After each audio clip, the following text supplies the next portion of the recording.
La mayoría de las empresas saben que tienen desperdicios, pero pocas las han cuantificado y saben cuánto les cuesta. Y tú, en tu empresa o negocio, ¿sabes si tienes desperdicios? ¿Sabes cuánto te cuesta? Pero lo más importante es, ¿sabes cómo mejorarlo o reducirlo? Bienvenidos a Negocios entre Compas. El día de hoy tengo el placer de contar con el ingeniero Francisco Javier Orizaga Trejo, un experto en el tema. Ingeniero Carlos. Buenos días, muchas gracias por acompañarnos. No, al contrario, gracias por la invitación. Ingeniero, ayúdanos. Bien. Platícanos del tema.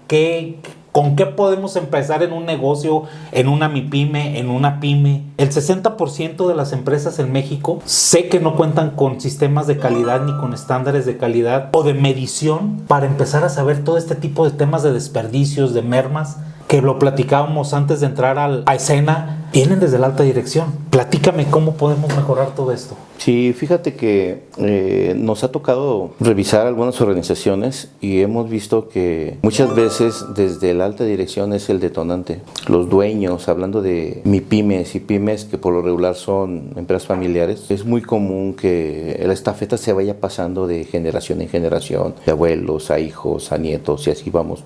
Y siguen llevando el negocio muy a su estilo. Lo siguen llevando, sí, pero siguen llevando las mismas políticas. Pero siguen arrastrando incluso hasta, no puedo decir malas, sino las mismas prácticas de negocio de hace 20, 30 años. Los negocios han evolucionado, los sistemas han cambiado, la demanda, los servicios, los productos, todo ha habido un cambio y ha sido en beneficio de la sociedad. Entonces, sí tenemos que, y hay más competencia. Sí. Entonces, al haber más competencia, eso nos obliga a ser altamente efectivos y buscar de qué manera minimizamos problemas. Y dentro de los problemas están los desperdicios o retrabajos. Y no nomás en un proceso productivo, sino también hasta en un proceso administrativo. Sí, claro. Si no tenemos bien mapeado o conocimiento de nuestros procesos, podemos estar cometiendo el mismo detalle o el mismo problema o cierta inconsistencia y creemos que estamos bien. Y muchas veces caemos en esa parte que decimos coloquialmente, ¿no? Es la ceguera de taller. Sí. Asumimos que lo estamos bien, pero no asumimos que podemos tener una mejora. ¿Qué es la importancia? Es la importancia de identificar cuál es el factor. Yo lo he visto en las empresas donde pues le echamos la culpa a ventas. Oye, es que ventas me está gastando mucho. Hablando de monetario. Sí. Pero muchas veces también es el tiempo, que también lo platicábamos. Sí, es importante que si haya una estructura bien definida, donde haya un organigrama, perfiles de puestos, descripciones de puesto, para definir el inicio y alcance de responsabilidades en cada posición. Esa es la primera. Y luego, esa parte de las posiciones en el organigrama lo vamos a vincular también a objetivos que nos pone la alta dirección. Exactamente. ¿Sí? Entonces, comentaba hace rato, la alta dirección es el detonante. Si existe el compromiso de la alta dirección para generar esa sinergia, ese cambio, sobre todo de medición, estamos del otro lado. Se va a dar de manera natural porque existe el compromiso desde arriba. Cuando no existe ese compromiso o es ambiguo o es inconsistente, va a ser muy complejo que de mandos medios hacia abajo se puedan dar los resultados. Y siempre, como dices tú, vamos a estar peloteando, aventándonos la responsabilidad. Todos somos responsables y ninguno a la vez. ¿Sí? ¿Por qué? Porque no tenemos ese control. ¿Qué? Entonces, aquí viene otra palabra. ¿Cómo controlamos? Que ahorita que hacías la referencia de mandos medios y mandos bajos, que muchas veces si no hay un buen manejo de la alta dirección, pues va a haber mucha fricción entre los mandos bajos y los mandos medios, y al final de cuentas yo como alta dirección te voy a pedir resultados, pero tampoco te estoy aportando nada. Hay un punto aquí también que hay que agregar. La comunicación es importante. Si yo trabajo en un entorno donde hay servicio o fabricación, prestación de servicio, sí es importante tener juntas de comunicación y de seguimiento con los colaboradores para saber el estado que va guardando el negocio en base a los resultados que ya nos trazaron. Si no hay esa misión que se está trazando, entonces, ¿para qué nos reunimos? ¿Sí? ¿Sabes? Para estarle dando vueltas a nomás dándole vuelta al asunto, ¿sí? Porque no vamos a llegar a ningún acuerdo. Sí. Pero cuando ya sabemos que hay una medición, hay un objetivo y tenemos una forma de cómo reportarlo, sobre ese reporte estamos tomando decisiones. Esas mediciones, platícame 2 casos de éxito que hayas tenido. Yo recuerdo uno de una fábrica, de una empresa que hace equipos para tortilla, que inclusive hasta lo certificaste. Sí, fíjate que en el Inter que empezamos a trabajar con ellos, ellos empezaron a la par a buscar la certificación bajo un esquema de ISO 9001. Okay. Pues por un lado se llevaba el proceso para acreditar ISO 9001 para todo el proceso de fabricación de sus equipos, pero a la vez se estuvo trabajando el proyecto para acreditar los equipos como productos, ya no como sistema de calidad, sino como productos. Entonces, esta parte de la acreditación de los productos nació a necesidad de entre acuerdos comerciales, exigencias del sector, y prácticamente lo que estaba buscando, en este caso el empresario, es seguir teniendo esa penetración en el mercado como lo tuvo en un principio. Inclusive lo mandaron a Europa, sus productos. Sí, de hecho, una de las finalidades era certificar con Comunidad Europea y con la FDA de Estados Unidos y con CCA de Canadá. Y se logró. Y se hizo, se mandaron, incluso desarrollamos proveedores y agentes certificadores de enlace. Por ejemplo, en Comunidad Europea nos pedían un enlace fijo en Europa, y hicimos una alianza con un partner certificador en España, en Madrid. Y ellos fueron los que estuvieron trabajando muy de cerca con nosotros, de todo lo que mandábamos y dándole seguimiento a todo lo que se mandaba a todos los países miembros de la Comunidad Europea. Había veces que era un país que no era miembro de la Comunidad Europea, pero aún así ellos nos seguían dando ese soporte. ¿Cuál era la finalidad? De que como estábamos del otro lado del planeta, nos pedían que alguien le diera seguimiento en casa. El seguimiento en casa, por eso es que, porque eso a mí se desarrolló en España.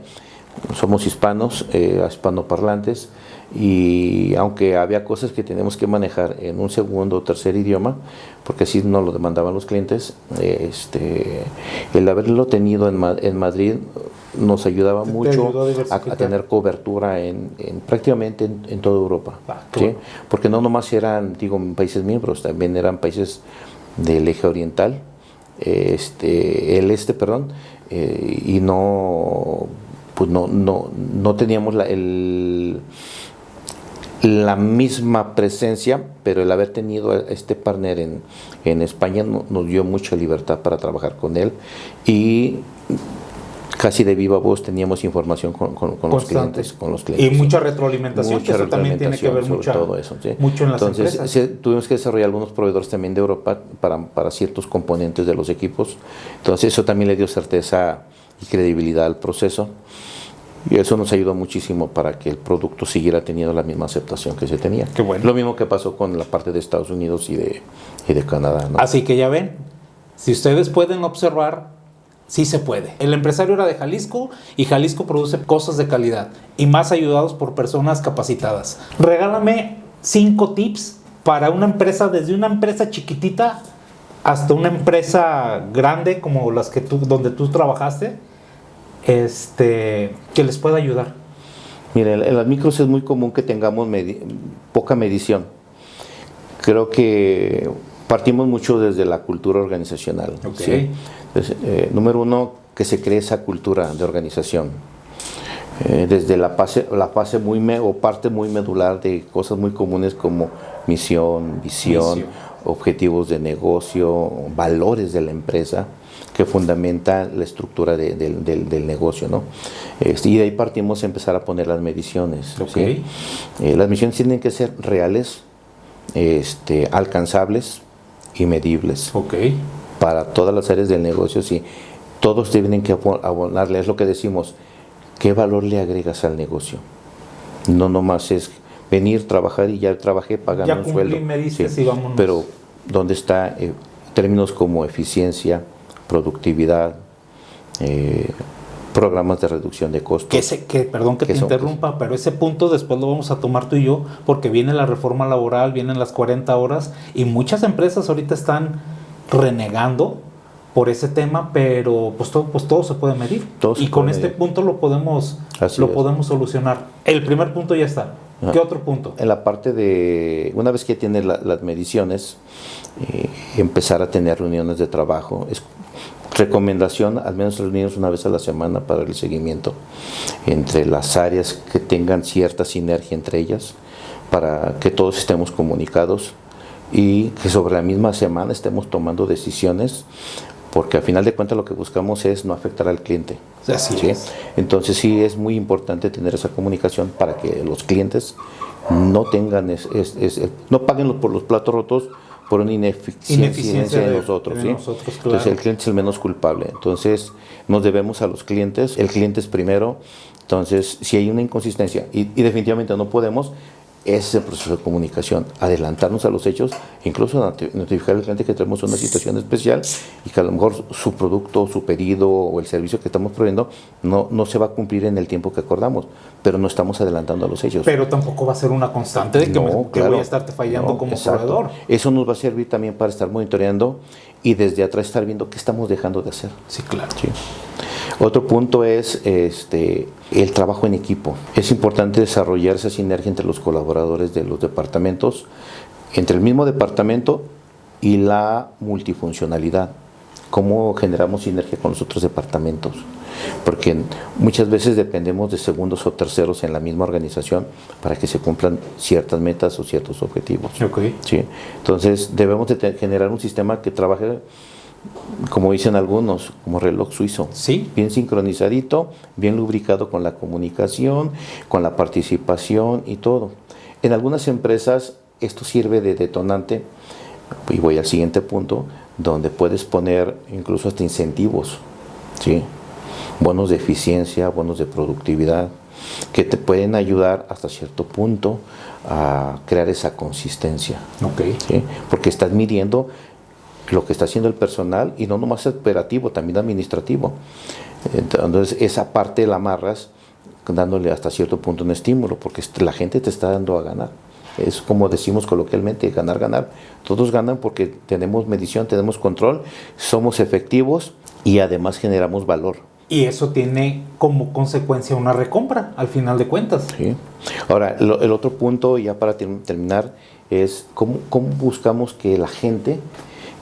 los últimos años ha habido un montón de cambios en las estructuras. Tú hablabas hace rato de la reforma laboral, que se viene a futuro ya unos añitos más, pero ahorita es cómo evitamos también que la gente se nos vaya. Que es un problema bien. Sí, cómo retenemos el talento. Sí. ¿Sí? Si tenemos gente muy valiosa en la empresa, todos son valiosos porque son parte de los activos de la empresa, generan rentabilidad a la empresa, pero ¿qué hacemos nosotros para que esa gente se quede? ¿Qué les propiciamos? ¿Sí? Hace algunos años me tocó colaborar con una organización donde la organización dijo, ¿qué hacemos para retener al talento? Y empezó a meter programas de capacitación y desarrollo, más allá de solo que conozca ese proceso. A ver, yo tengo ahí, voy a hacer un paréntesis porque tengo muchos empleados o muchos colaboradores también son muy reacios a irse a capacitar. ¿Cómo los motivo? Aquí tiene que ver mucho el beneficio a largo plazo, ¿sí? Muchos ponen, es que es mi tiempo. Pues es que yo te doy un tiempo, yo te lo pago, pero pues también regálame poquito. Digo, sé que pues es un ganar-ganar como tú lo decías, pero ¿cómo los motivo? ¿Qué les incentivo? Porque muchos empresarios que nos están viendo en este momento quizás tengan ese problema. Híjole, aquí es mucho de cuestión de liderazgo. Ok. Sí, mandos medios que son los que comúnmente tienen a su cargo a la mayoría de las personas. ¿Qué están haciendo diferente para motivar al personal? Ok. ¿Sí? El involucramiento de ellos mismos, cómo les facilitan las actividades, que no sea una carga, que incluso el mismo supervisor no sea una carga para ellos. O sea, ya tienen suficiente con la chamba que hacen y todavía lidiar con el jefe porque no está siendo efectivo. Perfectísimo. Pues, ingeniero, me dio un placer estar contigo. Espero tener otras pláticas más profundas contigo. Y nada, invitarlos a que le den clic ahí. Están las páginas de Escareño Rodríguez y Asociados, el ingeniero Francisco Orizaga. Por ahí también vamos a estar poniendo sus datos para cualquier cosa. Nosotros también podemos ser medio de contacto con él. Y pues nada, muchísimas gracias y agradecidísimos por ver este episodio más. Y muchísimas gracias. No, al contrario, estamos a la orden. Pronto. Claro que sí. Cuídate mucho. Muchas gracias. Gracias, nos vemos. Gracias. Hasta luego.